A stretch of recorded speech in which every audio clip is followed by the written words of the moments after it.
Bonjour, bienvenue dans cette troisième vidéo consacrée au manuel de sevrage où j'explique point par point le contenu du manuel pour que vous l'ayez en vidéo pour les personnes qui n'arrivent plus à lire. Donc là, je vais parler je suis toujours en train de parler des concepts de base, de la partie consacrée aux concepts de base, et je vais vous parler de la dépendance et de la tolérance, ces deux concepts très très importants pour comprendre pourquoi on doit passer par un sevrage quand on prend de tels produits. Alors, la dépendance est un phénomène très très vaste. Il y a plusieurs sortes de dépendance. Il y a la dépendance physique, la dépendance psychologique, la dépendance comportementale, la dépendance culturelle. Dans le cadre du sevrage, dans le cadre de ce manuel, je vais vous parler de la dépendance physique, c'est-à-dire la dépendance que le corps a développée à la présence de ce produit. Pas la dépendance psychologique. La dépendance psychologique, ça peut être que vous vous dites c'est cet anxiolytique, c'est ce produit qui m'aide à faire baisser les angoisses. Ça, c'est une pensée que vous avez et qui peut entraîner une dépendance psychologique parce que vous pensez que la seule chose, vous pensez peut-être, des exemples, vous pensez peut-être que la seule chose qui peut faire partir votre angoisse, c'est un anxiolytique. Ça, c'est une dépendance psychologique. Alors, on ne va pas du tout parler de ces dépendances-là, je les aborde sur le site psychotrope.info si ça vous intéresse. Ça va certainement vous intéresser pour arriver à dissocier les divers types de dépendance parce que c'est vraiment un phénomène très très large. Donc là, je vais vous parler maintenant du concept de dépendance physique parce que c'est celui qui va nous intéresser pour le sevrage. C'est celui qu'on a besoin de comprendre pour comprendre comment faire les réductions, comment se sevrer d'un antidépresseur, d'un neuroleptique, d'un anxiolytique, d'un stimulant, d'un régulateur de l'humeur. Donc là, la dépendance physique, comment ça se passe? Donc vous commencez, on vous a prescrit un traitement, je vais parler des anxiolytiques peut-être, mais c'est pareil pour les autres, pour toutes ces substances qui entraînent une dépendance physique. Vous allez prendre la substance, elle va faire un effet, elle aura une action sur le corps. Le corps, lui, il se dit, mais qu'est-ce que c'est que ça? Qu'est-ce que c'est que cette action? Il va tout de suite y réagir. Il va dire, non, c'est pas normal, parce que là, mon système nerveux, l'état de mon système nerveux est modifié, j'arrive plus à remplir les fonctions comme je le faisais avant. Donc il va falloir que je réagisse. Donc le corps va se mettre à réagir pour contrer l'effet de ces produits. Et la dépendance, c'est rien d'autre que le lien qui se crée entre l'action de la substance que vous prenez et la réaction du corps. Alors au début, on pourrait dire que la substance, le psychotrope, a une action bien plus forte que ne sera la réaction du corps. Le corps va être surpris, si on veut, et puis il n'aura pas une réaction qui soit en lien, qui soit vraiment adaptée à l'action du produit. Mais comme cette substance va généralement être prise régulièrement, il va se dire à chaque jour, il y a ce produit qui arrive en telle quantité, il affecte de telle et telle sorte mes processus biochimiques et physiologiques, donc il va falloir que je modifie mes processus pour contrer son effet. Je vais réagir à l'action du produit pour contrer cet effet, puis pouvoir refonctionner normalement, pour pouvoir assurer mes fonctions, pour pouvoir faire ce pourquoi je suis fait. Donc là, il va commencer à se créer un lien entre l'action du produit et la réaction du corps. Le corps va exactement réagir pour contrer l'action du produit. Et puis au fil du temps, ce lien devient de plus en plus fort et le corps arrive à... Excusez-moi. 2 vidéos déjà avec un téléphone. Excusez-moi. L'action du produit va être en fonction va être un peu constante tant qu'on ne change pas les doses, tant qu'on ne change pas le produit. Par contre, la réaction du corps, qui au départ, dans les premières prises, était un peu anarchique, pas très forte et pas directement en lien avec ce qui se produisait dans le corps, va petit à petit s'adapter, va de mieux en mieux contrer l'action du médicament. Le corps est de plus en plus efficace pour comprendre qu'est-ce que fait ce produit dans le corps, et le corps va vraiment arriver à un moment donné où il va contrer exactement l'action de la molécule. Mais pour arriver à ça, quand on prend longtemps des produits, le corps va pour économiser de l'énergie, pour que ces processus soient facilités, il va aller jusqu'à modifier ses structures cérébrales. Au début, généralement, il n'arrive pas bien à contrer, donc c'est là qu'on a les effets secondaires, c'est-à-dire que c'est les effets, on a des drôles d'effets qui se produisent, c'est les effets qu'on ne veut pas que le médicament produise. Et puis au fil du temps, il y a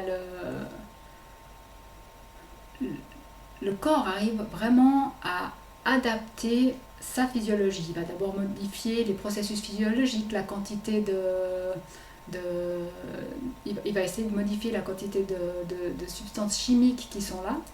Et puis au fil du temps, il va même modifier ses structures cérébrales. Il va modifier physiquement le cerveau pour contrer l'action du produit. Et c'est vrai, quand on en arrive déjà au fait qu'il modifie ces processus physiologiques pour les faire fonctionner différemment, on a déjà le début de dépendance. Et puis alors la dépendance sera vraiment la plus forte, ce sera quand les structures cérébrales se seront tellement modifiées pour réagir à l'action de la substance psychotrope qu'il y a vraiment un autre substrat cérébral. C'est pas, voilà, le cerveau vraiment physiquement, il se sera modifié en dur. Si on prend l'exemple d'un ordinateur, les premières réactions d'un ordinateur qui recevrait une substance, ce serait de « oh, je ne sais pas ce qui se passe, je réagis de manière anarchique à tout qui dysfonctionne sur mon écran ». Et puis après, si la substance est amenée chaque fois, imaginons que c'est un petit programme qui vienne, que la substance soit un petit programme qui vienne de l'ordinateur, pour faire une analogie. J'espère que ce sera plus clair avec ça. Alors, au début, ce programme, il fait un peu ce qu'il veut dans l'ordinateur, dans l'unité centrale. L'unité centrale, ça représenterait notre cerveau et les processus. Et puis là, il y a un petit programme qui fait n'importe quoi. Il y a des fenêtres qui s'ouvrent, machin. Alors là, le programmeur, je dirais, notre cerveau, il va essayer de contrer ça. Alors il va essayer d'abord de comprendre ce que font ces programmes, qu'est-ce qui modifie, tout ça. Il va d'abord lancer d'autres programmes. Donc là, c'est d'autres petits programmes pour essayer de contrer ça. Et puis là, ce serait dans notre cerveau, ce seraient les changements physiologiques et biochimiques. Et puis, s'il y a toujours ce programme qui arrive, au lieu de devoir lancer ces programmes qui prennent du temps pour contrer, qui prennent de la mémoire vive de l'ordinateur, qui surutilisent les capacités de l'ordinateur, le programmeur, il va programmer en dur dans la machine. Il va faire des changements, mettre un pare-feu ou programmer en dur dans le cœur de l'ordinateur des instructions pour contrer ce programme. Comme ça, le programme sera contré et puis la machine n'utilisera plus autant de ressources pour contrer ces programmes. Je ne sais pas si ça peut être une bonne image pour ça, mais c'est ce qui se passe dans la dépendance. D'abord, l'organisme est complètement perturbé par ce qui se passe, il n'arrive pas à mettre en place une réaction qui soit efficace contre l'action de ce produit. Ensuite, il va commencer à comprendre comment ça fonctionne, quand on lui donne, quelle quantité, quel effet ça fait, quels systèmes sont touchés, et il va mettre en place des solutions provisoires pour essayer de contrer point par point. Puis quand il a bien compris comment ça fonctionne, au lieu d'être sûr de surutiliser ses capacités pour contrer ses programmes, il va modifier cérébralement, il va modifier ses structures pour pouvoir répondre à la présence de ces produits. Donc là, il y a en gros 3 stades. C'est vraiment mes hypothèses et ce que j'ai constaté moi avec ce que j'ai vécu, lu, avec les connaissances que j'ai acquises là-dedans. C'est l'hypothèse que j'ai émise en me basant sur des faits scientifiques et sur mon vécu. Donc là, il y aurait 3 points. C'est au début, la dépendance, elle n'est pas chez tout le monde, ou elle n'est pas très forte, parce que c'est un peu... Le corps est encore harnaché, le système nerveux n'est pas touché dans ses structures profondes. Ensuite, il y a les systèmes, les processus biochimiques qui commencent à se modifier. Le cerveau essaie de répondre physiologiquement, biochimiquement à cette action du produit. Et puis, troisième point, donc là on a déjà une dépendance qui s'installe, mais troisième point, la grosse dépendance bien forte, c'est quand le cerveau modifie ses structures pour répondre à l'action du produit. Donc voilà, pour moi la dépendance c'est ça, c'est la réaction que met en place le corps, on appelle ça souvent des mécanismes compensatoires pour contrer l'effet de la substance. C'est ce lien qui existe entre l'action de la substance et la réaction du corps. Alors, pourquoi il y a dépendance ? Parce que maintenant, si le corps a modifié sa façon de fonctionner, il va dépendre de l'apport de ces produits pour fonctionner normalement. Parce qu'il a tout adapté au fait qu'il y ait ces produits-là pour faire fonctionner le cerveau, pour arriver à ce que le système nerveux fonctionne normalement. Voilà, il a fait des modifications pour que ça fonctionne. J'en parlerai plus en détail certainement dans une autre vidéo en donnant d'autres exemples. Mais voilà, ce qu'il faut retenir, c'est que le corps, le système nerveux a modifié son fonctionnement jusqu'à aller le modifier dans les structures physiques. Et ça, ce qui me fait dire ça, c'est les études que Breggin a sorties, le fait que le cerveau diminue de taille avec la prise de ces produits, ça fait qu'il y a quelque chose qui se modifie structurellement. Une diminution de la taille des cerveaux, structurellement, il y a une modification de la matière. Donc la dépendance peut aller jusque-là. Après, il ne faut pas en avoir aussi peur que ça en a l'air. Vous n'allez pas avoir le cerveau qui est complètement diminué. Il y a la plasticité cérébrale. Donc le corps, le cerveau, le système nerveux sont tellement intelligents qu'ils arrivent à tout remettre, à tout changer. Ils arrivent à se réadapter dans l'autre sens, à refonctionner différemment. Mais pour que ça se passe bien, c'est là que le sevrage va intervenir, il faut enlever petit à petit l'action de la substance pour que le corps puisse en douceur réadapter sa réaction et lever en fait les défenses qu'il a mises pour contrer l'action du produit. Le problème quand on arrête d'un coup les produits, c'est que le cerveau ne sait plus comment fonctionner. Il s'est complètement modifié, il a modifié ses structures, ses processus. Voilà, il est dans un autre mode de fonctionnement qui dépendait de l'action de la substance. La tolérance, qu'est-ce que c'est ? Alors la tolérance, c'est lorsque le seuil, je vais plutôt parler du seuil de tolérance, c'est lorsque le corps arrive la réaction du corps est lorsque le corps arrive à contrer exactement l'action de la substance. Parce qu'au début, je vais peut-être vous lire la définition de la tolérance. Donc c'est un phénomène, donc il y a plusieurs choses qui interviennent. Donc la tolérance, c'est le mécanisme suivant lequel le cerveau s'habitue à l'effet de la substance, ce qui conduit la personne à augmenter les doses pour obtenir l'effet initial. La tolérance est le phénomène par lequel la dose prescrite à l'origine produit progressivement moins d'effets et une dose plus forte est nécessaire pour obtenir l'effet minimal. Alors, qu'est-ce que ça veut dire ? Donc là, au début, on a vu, quand je parle de la dépendance physique, il y a l'action du produit qui est très forte et le corps n'arrive pas à contrer exactement l'effet de ce produit parce qu'il ne comprend pas comment ça fonctionne, il ne comprend pas Voilà, il lui faut du temps pour arriver à contrer exactement l'action du produit. Ça, c'est le seuil de tolérance, c'est lorsque le produit contre exactement la réaction du corps et que la réaction du corps contre exactement l'effet du produit. Ils agissent sur les mêmes processus et à la même intensité. Au début, quand on prend la substance, elle a un effet bien plus haut. Donc, elle contre de toute façon l'action du cerveau. Elle contre tout à fait la réaction du cerveau et du corps. Mais le corps s'adapte jusqu'au seuil de tolérance. Et la tolérance est intéressante, c'est lorsque le corps se dit, bon ben, il y a cette substance-là, si j'étais plus forte qu'elle, si mon effet était plus fort, peut-être j'arriverais à la vaincre. Et là, le corps se met à avoir une réaction plus intense que l'action du produit. Et ça, c'est ce qu'on appelle entrer en tolérance. Et c'est à ce moment-là que vous allez sentir les réactions du corps qui peuvent être violentes. C'est les manifestations de manque, c'est les manifestations de sevrage.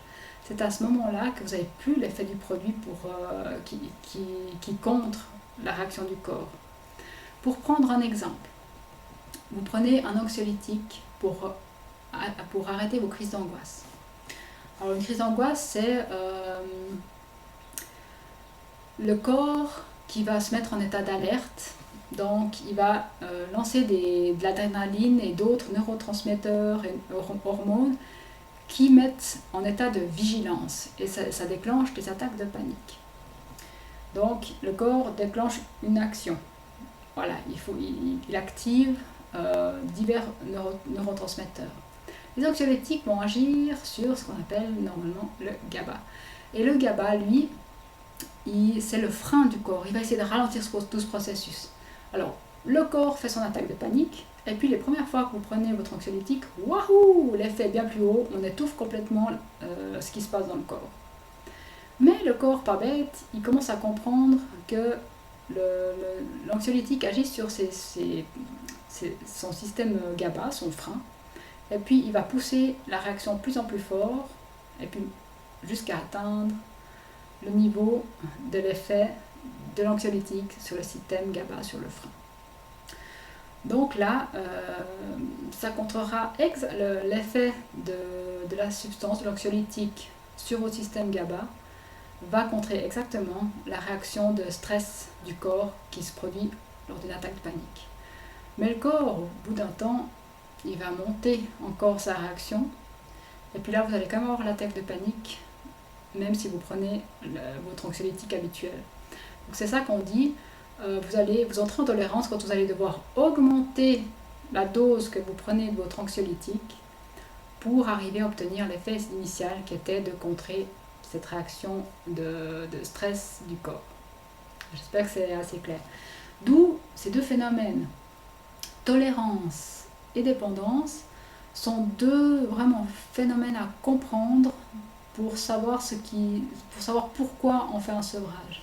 L'idée du sevrage, ce sera de jouer sur le seuil de comprendre qu'il y a une dépendance, qu'il y a un lien entre l'action du produit et la réaction du corps, et de jouer sur le seuil de tolérance pour jamais que le produit soit vraiment trop bas et qu'on ait trop de réactions de manque.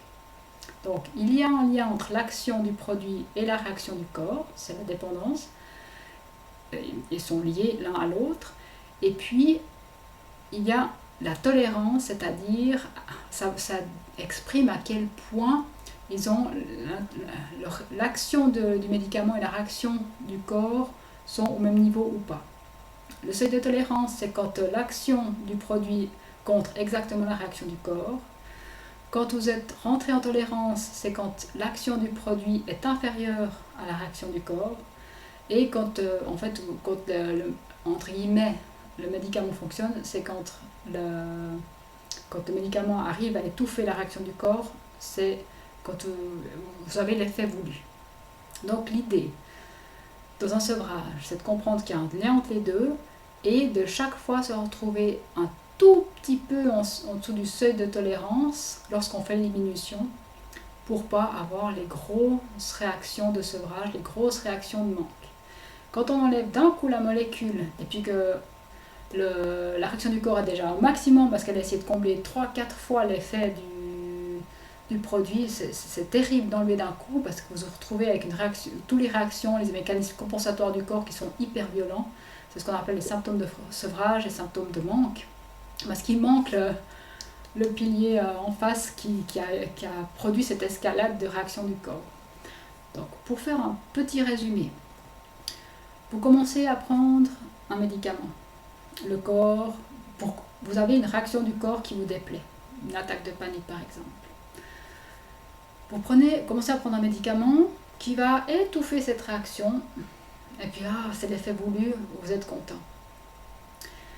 Après, vous êtes content, ouais. Bref, moi j'ai des attaques de panique, je pense qu'on se comprend.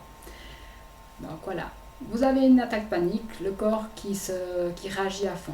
Vous prenez un médicament, au début il étouffe bien cette réaction. Mais vous prenez toujours la même quantité, vous êtes toujours là. Puis le corps, petit à petit, au fil du temps, il adapte l'intensité de sa réaction jusqu'à arriver à contrer exactement l'effet du produit. Puis le corps continue, lui. Vous prenez toujours la même quantité, mais le corps, il va essayer de vraiment surpasser l'effet du produit.